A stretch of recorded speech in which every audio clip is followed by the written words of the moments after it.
خواتي خواتاتي صباح الخير عليكم مازال فنلاون اهلا وسهلا مرحبا بكم يا جماعه الخير السلام عليكم. J'espère que vous allez bien, j'espère que vous vous portez bien et j'espère que vous passez une agréable journée du ce Ramadan 2024. Nous sommes le 19 mars 2024 et la polémique, les tensions, les malentendus algéro-marocains continuent de nous pourrir la vie, aux Maghrébins et aux Maghrébines, d'empêcher la construction du Maghreb et de basculer le Maghreb dans une zone de tension permanente où malheureusement l'animosité qui oppose l'Algérie au Maroc et le Maroc à l'Algérie franchement commence à prendre des proportions extraordinairement graves et rien ne permet, plutôt le moindre incident, la moindre étincelle, elle est rapidement exploitée par les deux régimes pour alimenter la mécanique de l'incompréhension, la mécanique de l'hostilité. Voilà, il y a une mécanique, franchement, il y a une animosité extraordinaire entre ces deux pays-là et c'est inquiétant que malheureusement, toutes les tentatives, toutes les médiations, les appels à la sagesse, alors vous avez bien suivi ce qui s'est passé avec l'affaire de la confiscation, l'affaire dite de la confiscation des biens immobiliers de l'État algérien à Rabat. L'Algérie s'était exprimée, elle avait un communiqué très virulent. On l'a expliqué hier dans une émission très neutre, très objective, ce que dit la Convention internationale de Vienne. Parce qu'il y a deux conventions internationales de Vienne, on l'a bien expliqué hier, la Convention de Vienne sur les relations diplomatiques en 1961, il y a une autre convention de Vienne sur les relations consulaires, entre les deux ont été conclus, négociés entre 61 et leur application a commencé 63-64. Il y a des dispositifs concrets qui permettent à l'État algérien de faire valoir ses intérêts, d'interpeller la Cour internationale de justice au cas où, et de réclamer des sanctions contre le Maroc. C'est vraiment le Maroc a touché à l'intégrité, à l'intégrité morale, au droit de propriété, à l'exercice même des diplomates algériens, des installations, des équipements diplomatiques algériens à Rabat. Maintenant, nous avons donné la version de l'Algérie, ce que l'Algérie pourrait faire. On a eu la réaction officielle du Maroc. La réaction officielle du Maroc était tombée hier en fin de journée. Deux agences de presse très respectées, respectables et très crédibles ont parlé à des sources diplomatiques marocaines. La première agence de presse, c'est l'agence de presse espagnole, la EFE, qui a fait parler une source espagnole. Et cette source diplomatique espagnole, donc ce n'est pas le Maroc n'a pas réagi, contrairement à l'Algérie, par un communiqué officiel. Pour le moment, ce n'est pas un communiqué officiel. Il n'y a pas eu de communiqué officiel du ministère des Affaires étrangères marocain. Il y a eu des sources diplomatiques marocaines qui ont parlé à deux agences de presse et des sources diplomatiques marocaines qui ont parlé aussi à d'autres titres de la presse marocaine. On va prendre deux sources autorisées, connues, réputées pour leur crédibilité, leur objectivité, leur neutralité, l'AFP et l'agence de presse espagnole EFE. Alors, au niveau de l'agence espagnole, la source diplomatique autorisée, c'est un porte-parole du ministère marocain des Affaires étrangères ou un diplomate de haut rang qui a été autorisé par le gouvernement espagnol à parler à cette agence de presse espagnole. Il est clairement dit que le Maroc ne cherche pas ni la provocation, ni l'escalade et qu'il n'a pas voulu du tout manquer de respect à l'Algérie. Le gouvernement marocain il déclare donc qu'il nie les accusations de l'Algérie, que le Maroc n'a pas établi un plan de confiscation des locaux de l'État algérien ou de l'ambassade d'Algérie à Rabat, que les sources diplomatiques marocaines elles ont expliqué que ni l'ambassade, ni le siège de l'ambassade, ni le locaux de l'ambassade d'Algérie à Rabat n'ont été touchés, ni la résidence privée de l'ambassadeur algérien à Rabat n'ont été touchés. Ce qui est concerné par cette procédure d'expropriation, c'est un bâtiment qui fait, selon les autorités marocaines, selon les explications fournies par les sources officielles marocaines à l'agence de presse espagnole EFE, il s'agit d'un immeuble vide qui est situé à proximité du ministère des Affaires étrangères marocain et qui faisait l'objet de discussions avec les autorités algériennes depuis 2022. C'est-à-dire que depuis 2022, les autorités marocaines ont contacté les autorités algériennes pour racheter un immeuble, ce bien immobilier qui est situé à côté du siège du ministère des Affaires étrangères marocain. Le ministère des Affaires étrangères marocain va faire des travaux pour étendre son siège. Il est en train donc négocier avec pas mal d'ambassades ou là de représentations diplomatiques situées dans le même périmètre. Apparemment, ce que j'ai compris, il y a un quartier réservé pour les ambassades, il y a un quartier réservé pour les missions diplomatiques étrangères à Rabat. Dans ce quartier-là, il y a le siège du ministère des Affaires étrangères marocain et tout autour, il y a des biens immobiliers, des fonciers, des sièges, où il y a des équipements qui appartiennent, où il y a des infrastructures, où il y a des biens, où il y a des terrains qui appartiennent à plusieurs ambassades.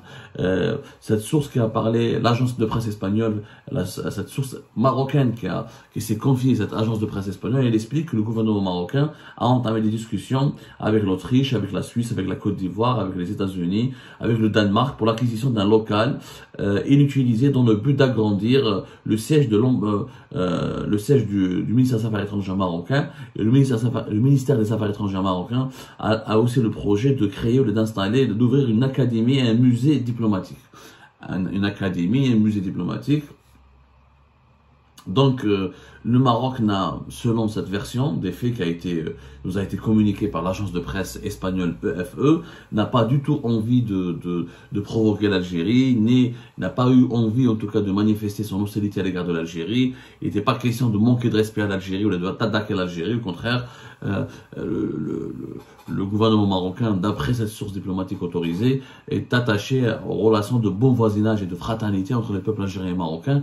Il était juste question de reprendre une demeure, un bien immobilier que le Maroc veut acheter depuis 2022. Et apparemment, l'Algérie n'a pas envie de le vendre.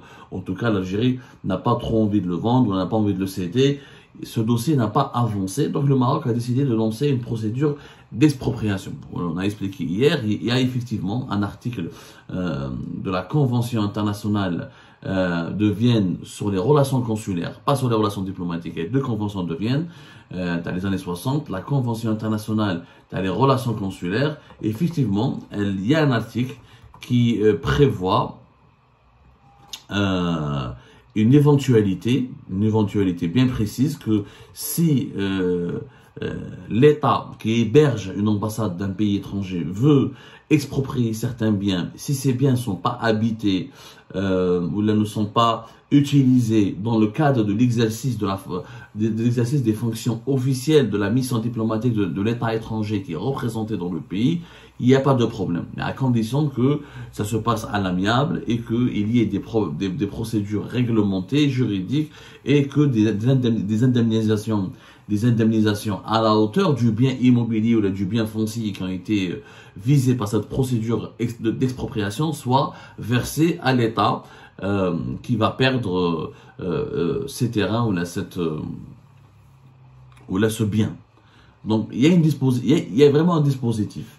Ça, c'est dans la Convention de Vienne sur les relations consulaires. Parce qu'il y a deux conventions de Vienne, à 61 et 64, les conventions consulaires et les conventions diplomatiques. Donc, le Maroc a dit première version. Deuxième version, kif l'AFP, la deuxième grande agence de presse internationale, oui, la même source. Certainement, c'est la même source diplomatique marocaine qui a nié aussi toute volonté de provoquer l'Algérie et qui ne parle pas d'une opération de spoliation. Pour elle, il n'y a pas eu de spoliation. Il y a juste une procédure, il y a eu des négociations qui ont été menées. C'est la même version qui a été accordée pratiquement, qui a été donnée par les... comment on appelle ça, qui a été donnée ou accordée à l'agence de presse française, la même version qui a été donnée à l'agence de presse espagnole, on la retrouve dans le compte rendu de l'AFP.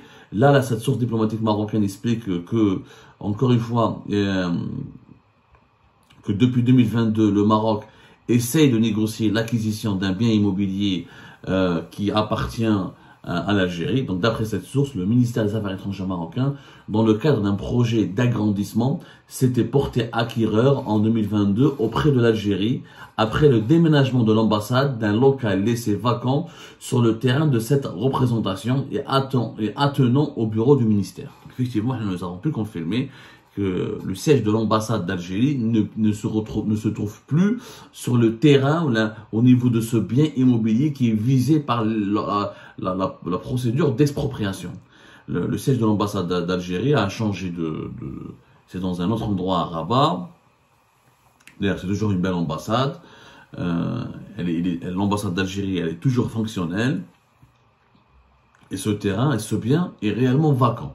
Donc, d'après les explications marocaines, il y a eu des contacts depuis 2022. Donc si le Maroc, si les autorités marocaines ont effectivement contacté les autorités algériennes depuis 2022 pour acquérir ce bien, il n'y a pas de volonté, on ne peut pas parler d'hostilité, on ne peut pas parler de violation de la souveraineté, ou d'attaque contre la souveraineté du pays, ou là contre l'honneur du pays, ou là contre la crédibilité d'un pays. Tout à fait objectif. Maintenant, j'aurais aimé, est-ce que, on n'a pas la preuve que ce que dit le Maroc est vrai.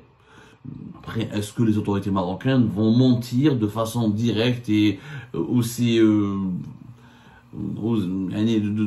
comment on peut mentir, et ce serait chaotique pour le Maroc si c'est vraiment un mensonge. Maintenant, c'est à l'Algérie de nous confirmer si elle a été réellement approchée depuis 2022 pour acheter le bien que le ministère des Affaires étrangères marocain veut récupérer pour faire des travaux d'agrandissement de son siège.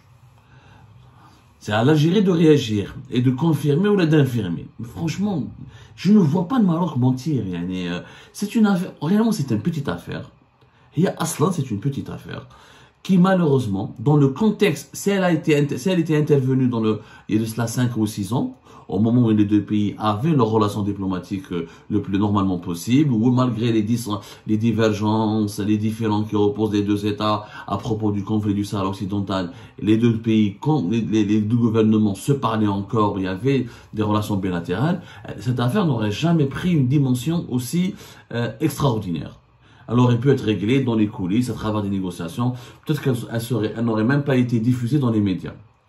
Mais comme il y a une animosité particulièrement tendue, et qu'il y a une situation de quasi-guerre entre l'Algérie et le Maroc, donc cette petite affaire a été l'étincelle qui a été exploitée pour ensuite dire voilà, pour aggraver, voilà, pour creuser encore davantage le fossé des incompréhensions et des tensions entre les deux pays. En fait, c'est le contexte qui est brûlant. L'affaire en soi, elle est débile.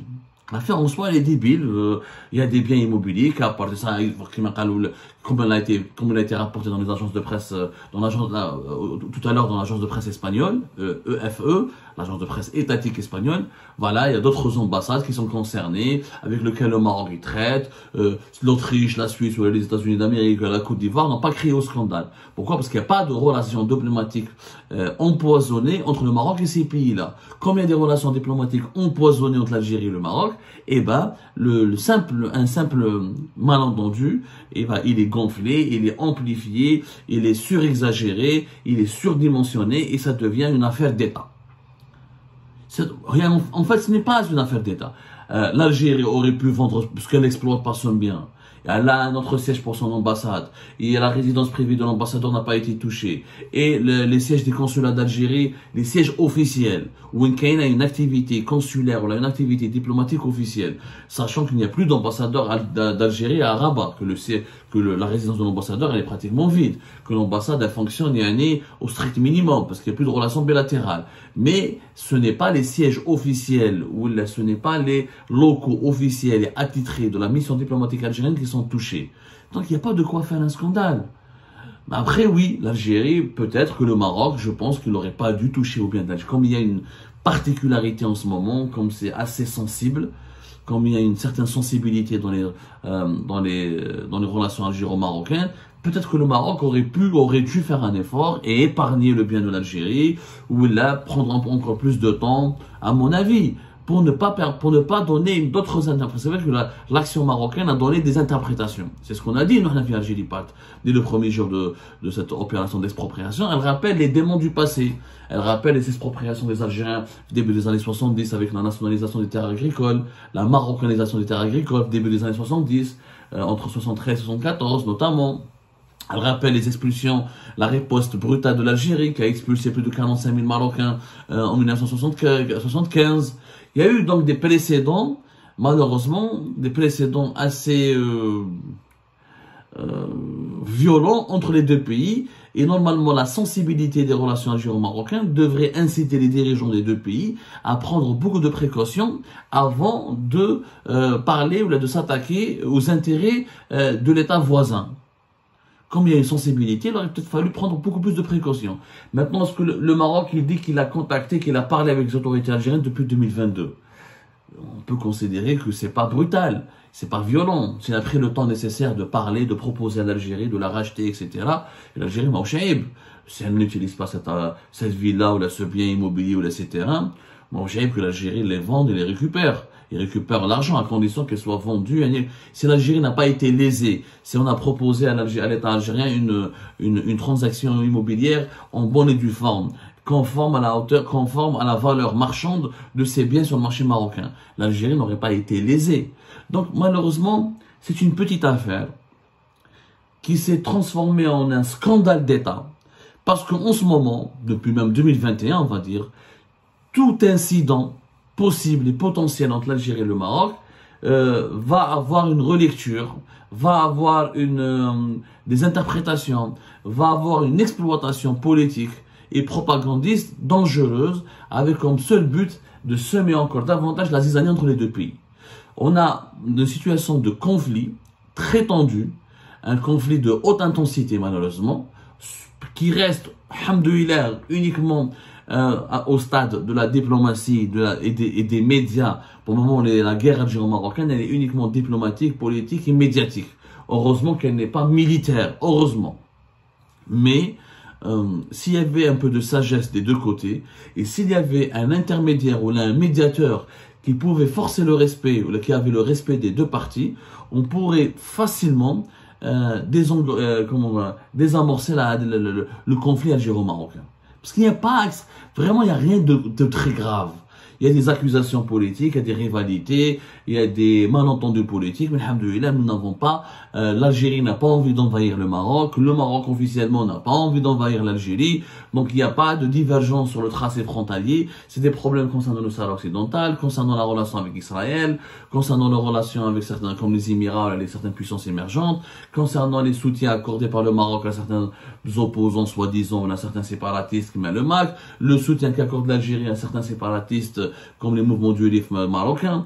Donc ce sont des sujets qui peuvent être traités facilement autour d'une table, avec du dialogue, en faisant preuve de bon sens et de sagesse. Mais malheureusement, c'est les esprits sages sont totalement, ou là, brillent totalement par leur absence, ou là ne sont plus écoutés, comme en Algérie, comme au Maroc. C'était la version marocaine à propos de cet événement. On attend toujours la réaction algérienne. Est-ce que l'Algérie maintenant va réagir aux explications fournies par les sources diplomatiques marocaines autorisées via l'AFP et l'agence de presse étatique espagnole? Comment va réagir le gouvernement algérien? On va suivre de près ce dossier. Et on espère qu'il y aura une désescalade. Parce que j'espère que les deux pays ne vont pas se retrouver devant la Cour internationale de justice pour une histoire de biens immobiliers et qu'ils pourront régler ça entre adultes responsables et entre voisins surtout, respectables et respectueux.